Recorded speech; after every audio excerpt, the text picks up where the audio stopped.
Good evening, everyone, and here we are in a recreation of Gaza, which is being used by the Malagasy Combined Infantry and Armour Training School to learn Israeli tactics. Now, representing Israeli tactics is somewhat easier for the Malagasy forces as they operate some similar vehicles. Not a huge quantity, but they do operate the Merkavas, the Namers, and various other heavy pieces of equipment, and they'll be hopefully learning stuff, and we'll be learning stuff together. Now, there's a few things I need to cover and go through. So I'm going to be looking at Israeli tank operations primarily at the tactical level in Gaza post 7th of October 2023, a date which will live in infamy. There's a few things that I have to do as a disclaimer. The first is I'm not going to get into the political side of the war. I have very strict workplace social media rules, and I just cannot get into that level. I won't be covering international humanitarian law and the rules of war. Again, I have very strict workplace social media rules, which mean that I won't be covering those. And I'm not going to be covering all the political challenges which are going on around the world. Again, that's above my pay grade, and to do so would be to verge into controversial social media, which would breach my workplace social media rules. Hope that makes sense. Also, I need to do a disclaimer that Hamas and Hezbollah are proscribed in the UK. The legal constraints apply to covering them in the UK. Supporting them, etc., is a criminal offence, so I'm not going to be going down that route, and this will be therefore a no comment video to stop any comments which are breaching those prescriptions in the UK, which would obviously breach the law and then breach my social media workplace rules. So I hope that makes sense. In all honesty, this is a controversial subject. Anything talking about Israel, Palestine, I have to do it objectively, I have to do it impartially, and I have to do it without getting on one side or the other. I hope that makes sense. So research, well, I've been doing research into this, and there is a lot of stuff out there. The best place is RUSI, the Royal United Services Institute, who have covered this in depth, and I would direct anyone to there.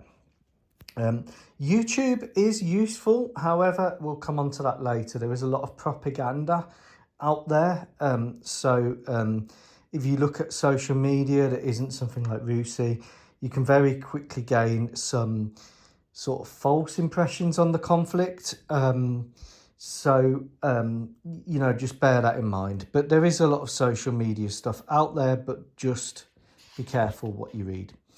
So let's have a quick look at Gaza just to orientate ourselves. Of course, you've got the sea here, the coast. Gaza is effectively a very small area. This is not to scale, but at its narrowest point here, you're looking at around sub 3 miles. Gaza is, however, heavily urban in the north, in this area here, and down the south where you've got cities of Khan Yunis. And you've got various border crossings going into Gaza. You've also crucially got a wadi, which runs through the centre of Gaza, and a road.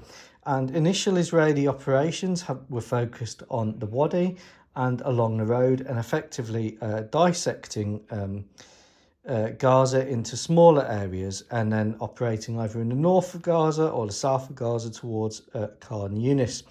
So that is classic urban doctrine, fighting or operating in urban area doctrine. You dissect it into smaller blocks. What the Israelis are doing as well by dissecting it at the wadi and along the road, bisecting it, is they are stopping the transfer of supplies across, controlling the ground, and effectively making the areas into small micro districts which they can operate in. That's just traditional urban operations.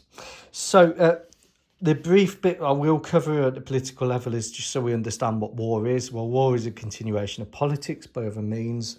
as paraphrasing Clausewitz, and the purpose of the war is to disarm your enemy and compel them to do your will. Again, that's Clausewitzian logic, which I think stands up.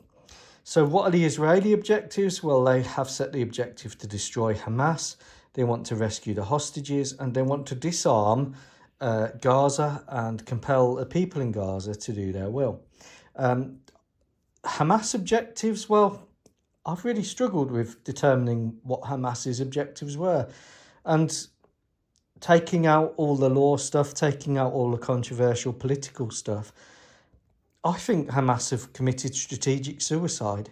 I would give Hamas a 5% chance of achieving the objective of disarming Israel and stopping them from operating in Gaza, and I'd give Israel an 80% chance of them disarming Hamas. This all depends on political will and how long the war goes on for, and whether politics in Israel, which is a difficult environment to cover, because you've got lots of political groups, you've got lots of sides, both left and right, and orthodox and liberal Jewish positions holds out. But I think on the whole, what we've seen here is an example of a terrorist organisation committing suicide. There is not really a way that I could see of Hamas disarming Israel, which is an opaque nuclear state. I think, just covering a bit of the political level, whilst the Arab world expresses support and solidarity for Palestine, you've got tribal differences, you've got ethnic differences, you've got differences in interpretation of Islam, and you've got a lot going on, which means that essentially when Israel is a opaque nuclear state, I would say, likely to have nuclear weapons, disarming Israel is not really a feasible objective. A terrorist organisation that comes out, does a conventional style attack, is likely to receive conventional punishment, which against a heavily armed conventional state, it just won't survive. I may be wrong, but that's my predictions as a lay historian. Quick word on casualties. Since the 7th of the 10th, 2023 even, this is the trouble when years move on, you forget what year you're in. The Israeli Defence Forces open with their casualties, 355 casualties in operations since the 7th of the 10th, 2023. Of which 14%, interestingly, are amongst the armoured branch. So they are taking casualties. Hamas estimated by the IDF to have suffered 17,000 casualties. Civilian deaths estimated 42,500, I think it was today. So this is a very destructive war, and hence why it's very politically sensitive. In terms of casualties, wounded, well, the Israeli Defence Force have an incredibly good medical branch. So I would expect that if you times that number by 4, you would get the total amount of Israeli casualties, because really a modern military, with the exception of the Russia-Ukraine war, modern militaries roughly sustain 4 times the amount of wounded to dead. So it's still a significant amount. The battles in Gaza they're low intensity, but they're of a high intensity when you're on the ground, if that makes any sense. So we're not talking about peer-to-peer warfare, but we are talking about very destructive warfare. So the initial Israeli goals were to remove the Hamas striking power. That was their rocket launchers, their rocket sites, and that was done really with overwhelming air power. The next goal, as I've covered, was to bisect and dissect Gaza and isolate the Hamas units, gain control on the ground, destroy the Hamas units and rescue the hostages. Now, let's have a look at basic Israeli Defence Force operations, and I'm going to be covering here the initial stage, and then we're going to be looking at the mock battlefield. So the Israelis have unlimited air support, both from fixed-wing aircraft, reconnaissance aircraft, drones, helicopter gunships and Medevac, Kazovac helicopters. They're rules of engagement that Israel are using are very permissive for the use of air power within the urban environment, which is a change to previous Israeli doctrine. Now, the Israelis will say, yes, we are following the rules of war. I'm not going to get into that. What I can see as my personal opinion is that the Israelis are using larger weapons than they would have previously used in war. So the ability of Israeli forces on the ground who don't use JTACs, Joint Terminal Air Controllers, but do use units that can call in firepower, they are receiving almost unlimited air support. The Israelis use tactical columns when they go into Gaza, just like they do in the West Bank, but the equipment in Gaza was much heavier, same as what they do in Lebanon. And their focus was on breaching operations. Now, an Israeli column tended to have at the front for the breaching operations 2 D9R dozers, 2 Merkava tanks, the IVM-4 windbreaker with trophy active protection system, Namer APCs, I've got a bunny that wants to get out, and then some Puma engineering vehicles, and lastly, Humvees at the back, or soft skin vehicles. So it was a very unusual column, and the Israelis tend to operate in columns in Gaza, and we'll see that as we go on. Now, let's have a quick look at the technologies in use. The Israelis, of course, use active protection systems such as Trophy on their tanks. There is the Trophy system there, and the Namers, I use the IFV Namers, but the Israelis use Trophy on the Namers as well. The Israelis have fitted their vehicles with drone cages. That was based on the initial use of drones by Hamas on the 7th of October. The Israelis have deployed heavy armour. They use information gathering, reconnaissance, air support. They use infantry dozers, large engineering plant, engineers and medics. They are deploying heavy forces, and the Malagasy Combined Armour and Tank School has gone to its heavy units, and they are using the heaviest units they can with some lighter units to kind of portray the Israeli tactics. Now, Hamas used rockets, of which most of the rocket sites have been eliminated. They use the Al Yassin 105 RPG, which is tandem charge RPG with a large shaped, initial shaped warhead to penetrate reactive armour, and a large one to penetrate the vehicle armour. They use bombs, they use IEDs, they use light mortars and light weapons, sniper rifles. Most importantly, they use tunnels. And they did use drones, but the drones are being countered by electronic warfare. So really, when we look at what's happening in Gaza, we are looking at a 4-dimensional or even 5th-dimensional battle.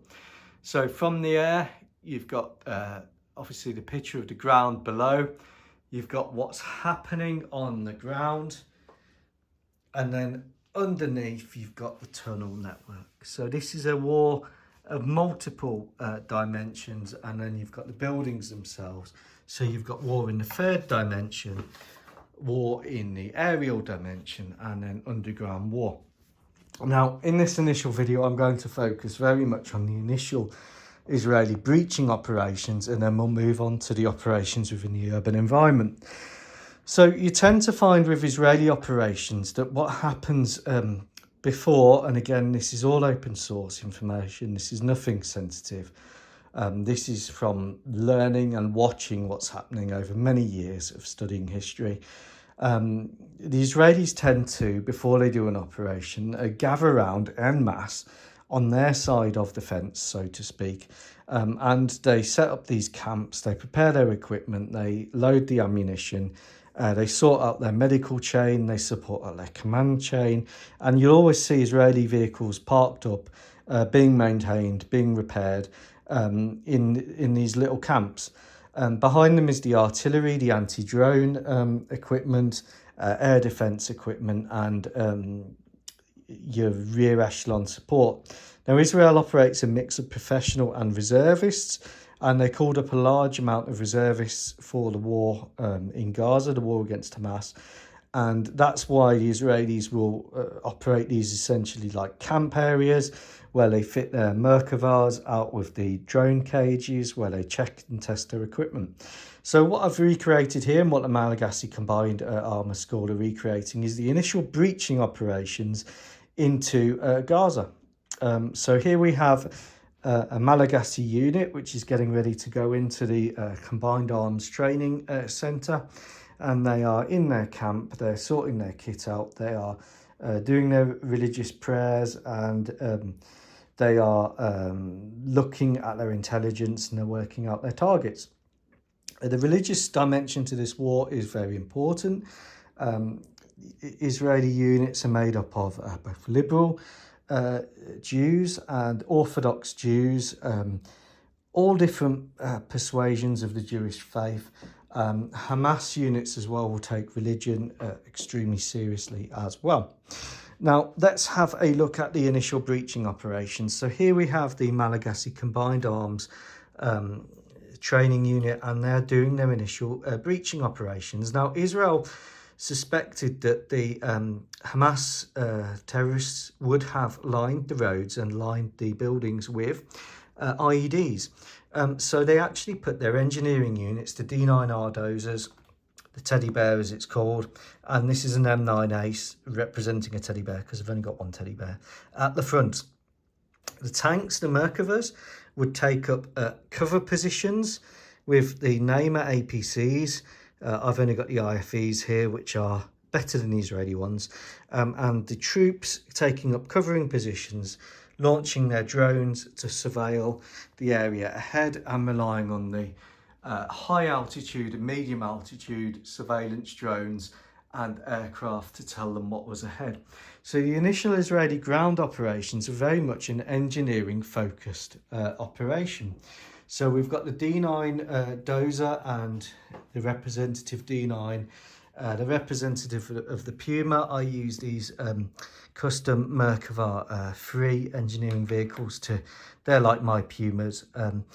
And they are going forwards, and what they are doing is they are probing along the roadway and they are driving in and clearing the roads. Now the Israelis essentially bulldoze the roads. They bulldoze the ground. If there's vegetation, trees, the Israelis will be clearing that using the dozers. Why are they doing that, and why are they using all of this technology such as the mine rolling, the Puma, the engineering vehicles? Well, they're doing that because at first in the initial breaching operations, their main concern was explosives which were planted underground or by the roadside. So in addition to the use of heavy airstrikes to clear the ground and to render it safe for operations, essentially Monte Cassino style, or the Battle of Khan in 1944 style. The Israelis were using the dozers to clear the routes and essentially take off the topsoil to create safe zones.